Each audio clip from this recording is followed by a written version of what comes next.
આજે આપણે બનાવીશું ડાંભાનું શાક. તો આપણે ડાંભો છે તેને સુધારી લઈશું.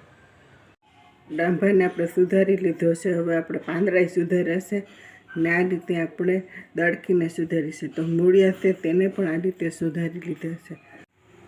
તો આપણે ડાંભાને 2-3 પાણી ધોઈ લીધો આ રીતે મોટા વાસણમાં નાખીને. હવે વઘારી લે. તો આપણે ગેસ ચાલુ કરી લીધો છે, તેલ મૂકી દીધું છે. હવે શાકને વઘારી લઈશું. તો આપણે 1 ચમચી જીરું નાખીશું, 1 ચમચી રાઈને નાખી દઈશું,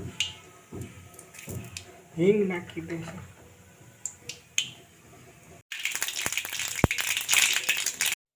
આપણું તેલ થઈ ગયું છે, શાકને વઘારી લેશું. સ્વાદ પ્રમાણે મીઠું નાખી દઈશું, 1 ચમચી હળદરનું નાખી દઈશું. ત્યાર પછી આપણે બધા મસાલાને મિક્સ કરીને આપણે ઢાંકી દઈશું. તો વરણમાં તળવા દઈશું. મસાલાને મિક્સ કરી દીધા છે. હવે આપણે સીધું ઢાંકીને વરાળમાં ચડવા દઈશું. તો 5 મિનિટમાં આપણું શાક ચડી જાય ને ગેસ આપણે ધીમો રાખીશું. તો આપણું શાક વરાળમાં સડી ગયું છે. હવે લસણવાળી ચટણી નાખી લેશું. તો આપણો ડાંભો જાડો હોય છે પણ જલ્દી સડી જાય છે. તો આ રીતે સરસ મજાનો સડી ગયો છે. હવે આપણે લસણવાળી ચટણી નાખી દઈશું. તો આપણે લસણવાળી ચટણી છે તેમાં પાણી નાખીને આ રીતે આપણે નાખીએ તો આપણી ચટણી બળતી નથી.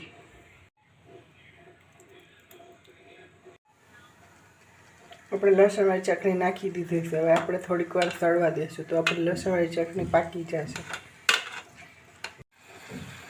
તો આપણે લસણવાળી ચટણી ચડી ગઈ છે. જો આપણે ગાંઠિયા નાખવા હોય તો અડધો ગ્લાસ પાણીનો નાખી ઉકળી જાય ત્યાં ગાંઠિયા નાખી દેવાના.